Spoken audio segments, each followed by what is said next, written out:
Welcome back to some Animal Crossing New Horizons. I'm Dear Darling. I shall see what's going on our lovely island of Fawnhallow today, where we're continuing our streak of recording very late episodes. But so be it, so be it. That just be how life is sometimes. That just be the procrastination and also the busyness of, well, everything is probably what I'd say. But yeah, what are we going to talk about today? I'm not really sure. I'm not going to bore you with Uma Musume again, doing a Champions Meet, and that's for twofold reasons. But good evening, everyone. I'm here with a late night broadcast. Right now in Fawnhallow, it's 1:19 AM on what should be Friday, September 12th, 2025. The one thing is, it's not a very interesting video topic, I'm going to be real. That was just me wanting to play my gacha games. But the second thing is also that I already qualified for a Champions Meet, but apparently, what you're meant to do, meta-wise, is you don't play out the reset hour, because that's when all the tryhards are basically playing. They're the ones who boot up immediately. You got to play, like, when there's, like, 4 hours or 3 hours to go before the actual reset. After all the tryhards will be there when the gate opens. You got to be there, like, a bit afterwards. Because that's when you fight against people who aren't as tryhard, supposedly. I've been doing it basically as the gate opens every single time and unwittingly putting myself up against harder matches, presumably. I mean, it worked out last time, well, to a lesser degree. Well, I mean, to be fair, the finals were randomised. I think I spoke about it already.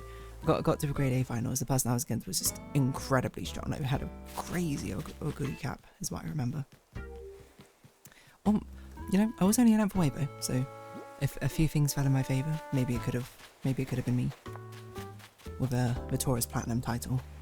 I don't think I'm going to get the Gemini Platinum title unless I get pretty lucky, to be honest, because it's a tough one. But we'll see.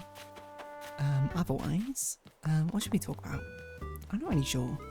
It's a weekend. I haven't done a recording. I don't even have 9 souls video pre-recorded for tomorrow. We're back in the swing of things being incredibly busy, so I need to record a lot of things tomorrow. I've just got, I don't know, I just feel like I've got so much stuff to do all the time. In a good way, in the best way possible, I would say. Certainly does mean that things get reduced in other avenues of my life, which is a bit of a shame. But hopefully there'll be opportunities. I'm more thinking of, like, I don't know when the last time I played a game with my friends is. To be fair, that's kind of what D&D is there for, to fill my gap, but I don't even know if I opened Discord yet, to be honest. Hold on.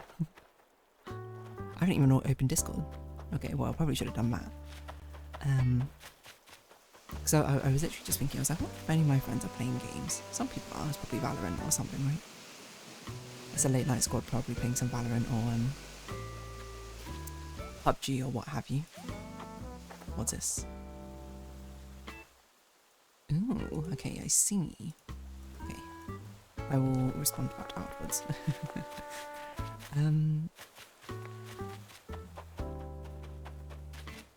Yes. I don't know what to talk about though, to be honest. But like, the conversation has long run dry. You know what? This was a random topic. I can't remember when I was thinking about it necessarily. It might have been this morning, or maybe it was last night when I was going to sleep. I can't remember exactly how I got onto the topic, but basically at some point I started thinking about shonen anime and tropes. Because, you know what? It's because of that meme which is just like, the music, and then that part that makes you want to prevail against all odds, There's a lot of, like, video game soundtrack songs, I think, out there which have that feeling in it. The part which just makes, if you haven't seen that meme, honestly, it brilliantly conveys the concept. You're just sort of jamming out to a song, and then there's, like, that sort of thing which makes you go, like, I can do this. The one I think that always epitomizes it for me is the My Hero Academia one. The one where the orchestral parts and violins come in and it goes like da da da da da da da da. I think it's like You Can Be a Hero Too is what it's called. Like, it appears in like an episode 1 or something. Do I think My Hero Academia is the best anime ever? No, probably not. Do I enjoy it? Yeah, I'd say so. Oh, I enjoyed it. I don't know if it's actually finished now. I think I stopped at season 5 or something. When season 6 came out, but I just didn't watch it. But I mean, if you don't know what shonen means, it's basically, usually it means anime targeted for like a younger teenage boy audience, which, you know, I think is a bit restricted, or understandably, I suppose. You know, it's born out of gender roles, but, you know, let's move past that part. It basically, I would say, it's quite sort of tropey of a general vibe of not necessarily action, but high intensity of like a hero succeeding in whatever context it is. Now, it's been applied to a lot of things. Like My Hero Academia is quite a traditional one, I suppose, with like, it's basically superheroes, isn't it? But then there's like some other ones. Like there's one for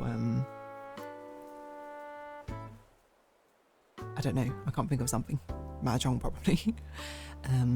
There's one for food, you know, cooking and that sort of thing.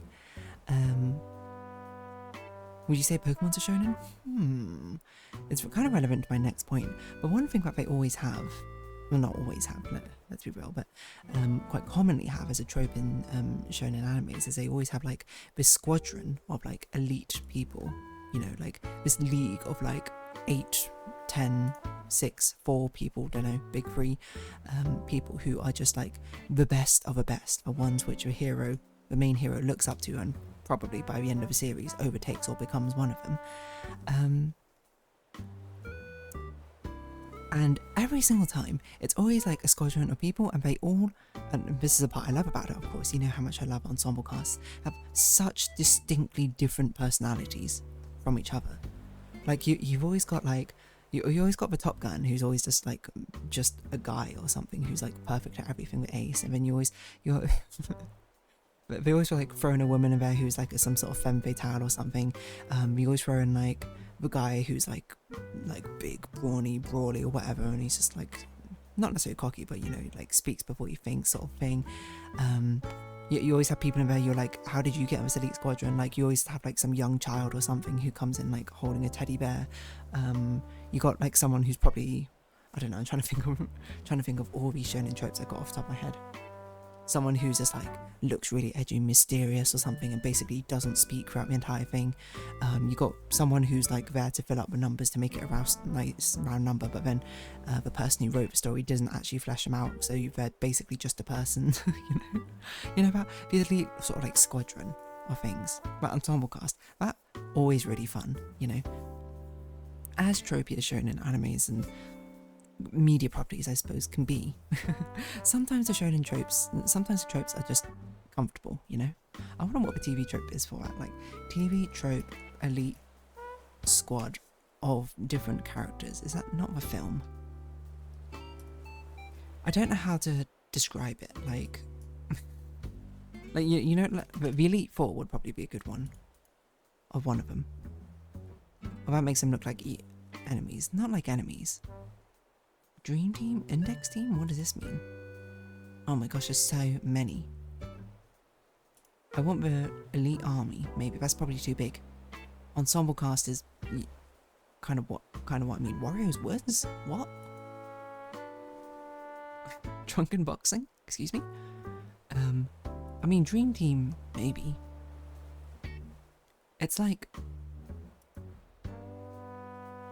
I'm just trying to think of like, these are the best of the best.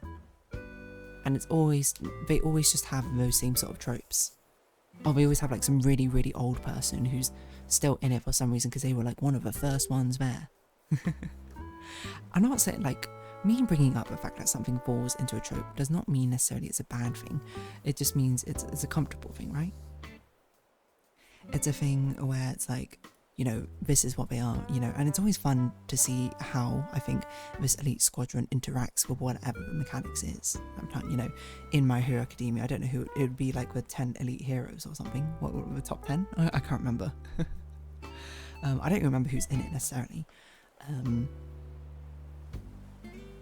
But I mean, it's always funny to think about like, what's that basket, Kuroko no basket or something, which my friend always goes on about, and it's like, oh, I don't actually know if it exists, but it probably exists. Like, oh, these are the best basketball team in the world. This person specializes in like doing slam dunks. This person specializes in winning the toss up. This person specializes in 100% locked on free throws or something, you know. They just take a small element of whatever metric competition that the shonen anime is competing in, and then they're just like, oh yeah, this is the thing they specialize in.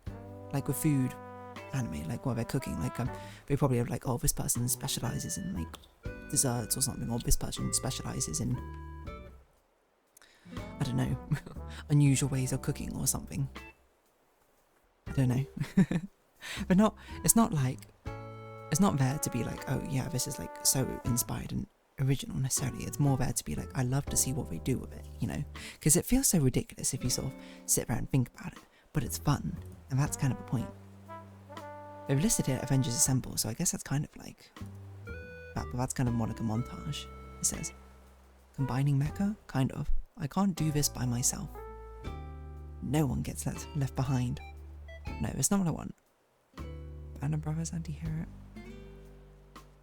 These are all teams made up of like the same type of person, which is not what I want. I want the caper crew, is this it? It's like a heist episode. Okay, yeah, you know. I can see that, right? The mastermind, the partner in crime, the backer, the hacker, gadget, coordinator, conman, distraction, roper. He tells her tale to the mark and puts him in position to be conned.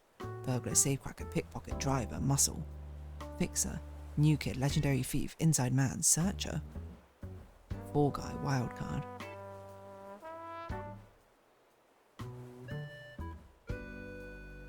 I see.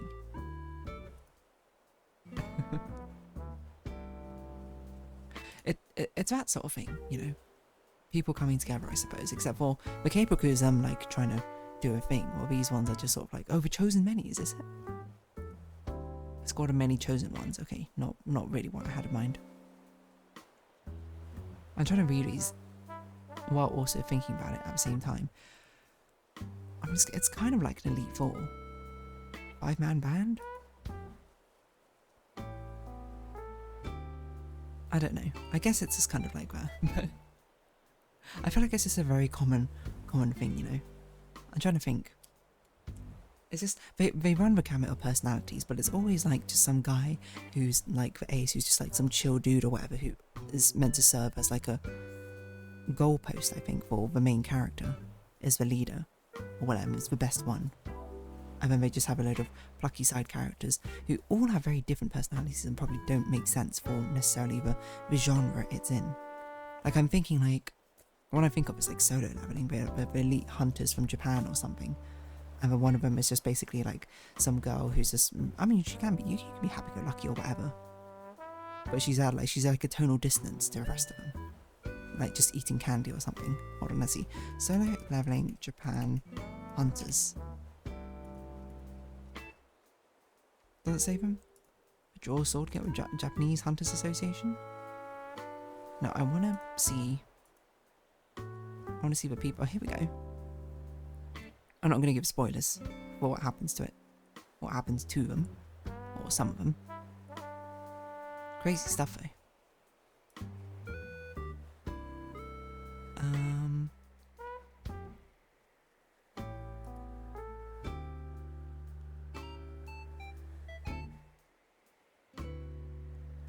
Because I think it's spoilers by the time we get to the anime.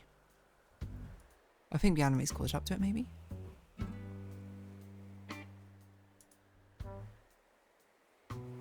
Not 100% sure, so don't quote me on that.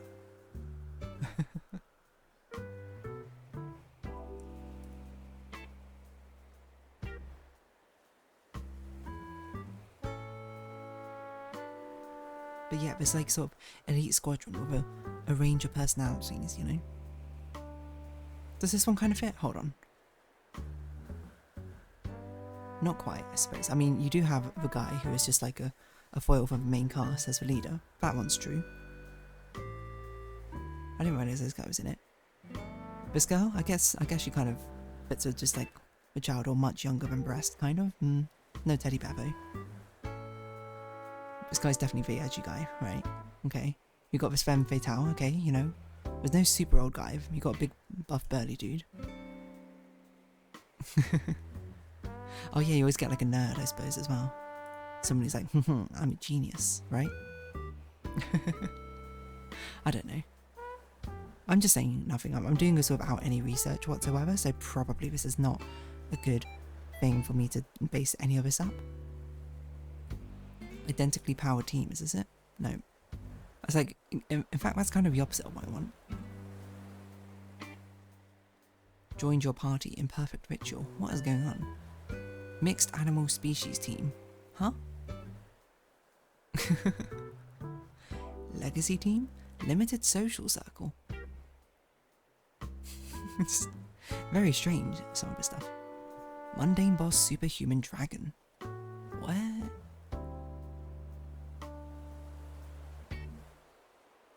Super family team, super tag team twins team. The team, is this it? Video examples, Rebellion of the Seven Wonders. What? Is this a chicken? I don't know what's going on here. 2 girls to a team. That's so true. It's the upgraded Smurfette principle. We are Team Cannon Fonder. And the tropes I listed out there, well, I mean, to be fair, they don't have to be gendered, you know, why stick to established norms? But yeah, I don't know.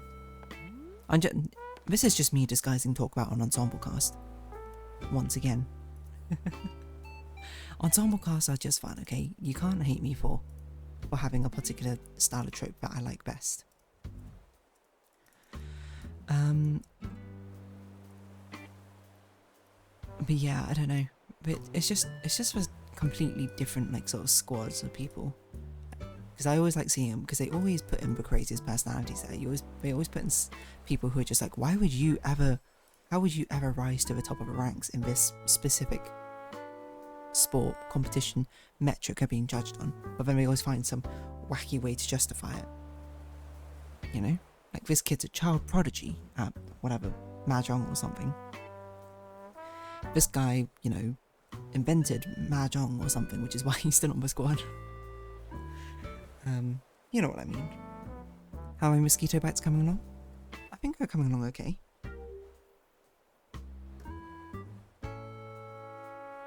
This one is definitely retracting, even though it looks a bit more red. This one I put a plaster on because of it leaking. I don't think it's leaked through the plaster, but I don't really want to take it off yet, if I don't need to. This one looks pretty red though, I'm not gonna lie. How do the other ones on my legs look? They're kind of red. What about one on my arm? Still like a very large red patch, but the swelled up part is much smaller. So it's probably going to be gone by tomorrow. Crazy stuff. Mosquitoes, aggressive, huh? Anyway, on that note, I'm going to round this episode up here, because what else am I talking about? So, if you have been watching, thank you very much. It's been Animal Crossing New Horizons. I've been Dear Darling. Likes, comments, subscription, shares, greatly appreciated. Socials, Discord down below. Hope to see each other again, but for now, it's our farewell. So until next time. Bye-bye for now.